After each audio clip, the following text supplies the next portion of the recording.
सारा बनाम सहारा से जुड़े हुए हमारे सभी साथियों को और सभी निवेशकर्ता गण का एक बार फिर से स्वागत है, अभिनंदन है। साथियों,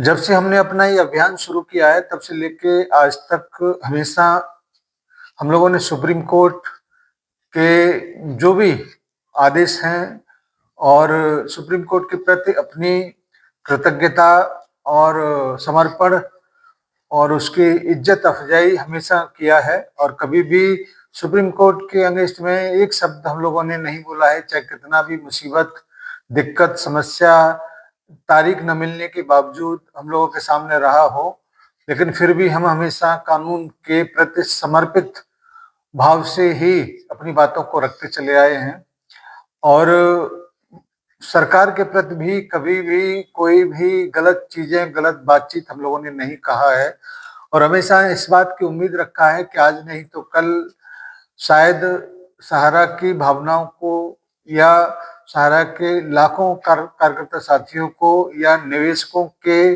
जो भी भाव हैं उसको सरकार, सुप्रीम कोर्ट समझे तो शायद किसी प्रकार की कोई भी जो एक भाव होते हैं उसे प्रकट करने की जरूरत ही महसूस न हो। लेकिन अब ऐसा लगता है कि सरकार की मंशा सहारा को लेकर थोड़ा सा उचित प्रतीत नहीं होता, क्योंकि जिस प्रकार की कार्रवाइयां सहारा के ऊपर हो रहा है, अगर सहारा का मैनेजमेंट बिल्कुल शून्य हो जाएगा तो फिर आगे की कैसी व्यवस्थाएं होंगी, ये बात सोचने का विषय है। क्या वाकई में ऐसा ये मुद्दा है? क्या वाकई में ऐसा ये जटिल समस्या है जिसको मोदी जी और अमित शाह जी भी सॉल्व नहीं कर पा रहे हैं? क्या ये वाकई में सहारा ने ऐसा कुछ किया है जो अपराध इतना जघन्य है जिसके लिए इसको इतनी बड़ी सजा दिया जा रहा है? अक्सर करके इस बात को देखा जाता है कि कारपोरेट घराने में अगर किसी प्रकार का कोई भी थोड़ा सा गलतियां कहीं से भी हो जाता है तो उसको जुर्माना, दंड देकर, उसको पनिशमेंट देकर आगे काम करने के लिए अनुमति प्रदान कर दी जाती है। लेकिन सहारा के मामले में ऐसा प्रतीत नहीं होता, क्योंकि 22 मार्च 2021 से लेकर शायद 21 या 22 का टाइम रहा होगा, से लेकर जो कारोबार बंद करने का प्रक्रिया एक तरीके से चालू हुआ है तो वो निरंतरता के साथ हर क्षेत्र में रेगुलर हो रहा है और ये इस बात का इंडिकेशन लगता है कि जैसे सरकार की मंशा भी सहारा को लेकर उचित प्रतीत नहीं होती। क्या कारण है? ये कारण तो हम लोगों को पता नहीं है, लेकिन जो कार्रवाइयां होती हैं, जो एक्शन रिएक्शन उसका जो चल रहा है, उसको लेकर कुछ शंका दिलो दिमाग पर हावी होती है कि ये किस प्रकार से सहारा को लेकर या सहारा को न्याय दिलाने के बारे में किस प्रकार से सोचा जा रहा है। अब सीधा सीधा सा जो एक उम्मीद है वो सुप्रीम कोर्ट के ऊपर कही जा सकती है, क्योंकि सुप्रीम कोर्ट हमारे देश में सर्वोच्च संस्थान है और उसको जो भी करना होता है उसके बारे में भी लोग आज भी विश्वास करते हैं। सहारनीय परिवार के कार्यकर्ता, निवेशक भी विश्वास कर रहे हैं कि आज के बाद जो भी समय इसमें बचा है, लगता है कि 15 जनवरी से पहले पहले सुनवाई हो जाएगा और उसमें जो कुछ भी आप लोगों को देखने को सुनने को मिलेगा उससे ही ये तय होगा कि आगे की दिशा, आगे के रास्ते किस प्रकार से हैं। उम्मीद तो यही की जा रही है कि आगे के रास्ते थोड़ा ठीक ठाक हों और जो समस्याएं इतने दिनों से उलझी हुई थी उन समस्याओं को सुलझाने के लिए एक ऐसा रास्ता दिखाई दे जिससे सभी लोगों का जो प्रॉब्लम है वो समाप्त हो और किसी भी प्रकार से कुछ भी ऐसा करने को बाध्य न होना पड़े जिसके बारे में लोग आज सोचने लगे हैं। क्योंकि कभी कभी अन्याय की पराकाष्ठा होती है तो एक सीधे साधे व्यक्ति को भी उत्तेजित होने से रोका नहीं जा सकता। ठीक इसी प्रकार सहारा के कार्यकर्ता के बारे में कहा जा सकता है कि वो पूर्णतः अनुशासित हैं, लेकिन अनुशासन का भी एक अपना दायरा है।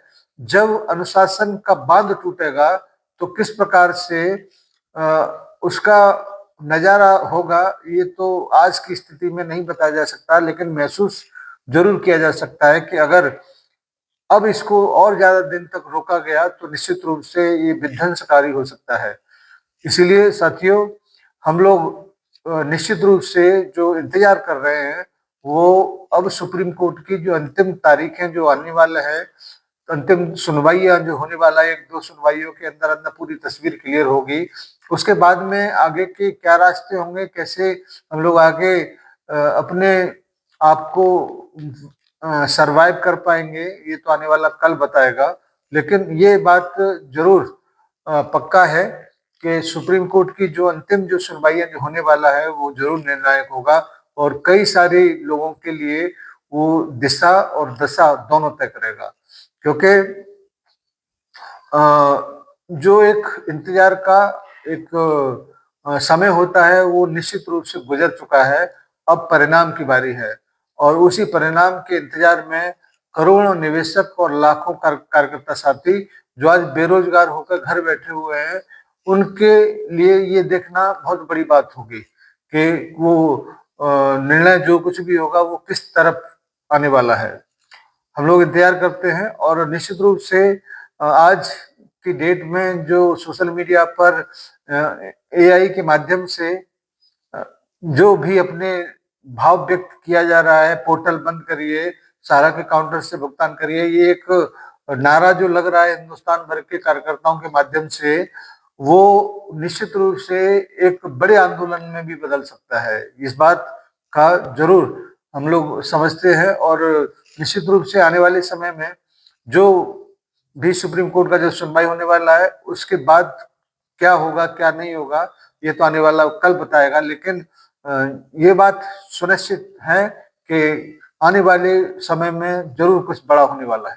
धन्यवाद सभी को, सादर सहारा प्रणाम।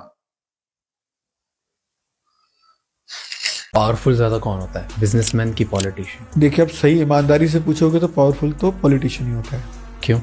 क्योंकि कोई भी जो पॉलिटिशियन पोजीशन पे है किसी भी बिजनेसमैन को जितना मर्जी बढ़ाओ एक दिन में तबाह कर सकता है। रियली? फैक्ट है ये तो।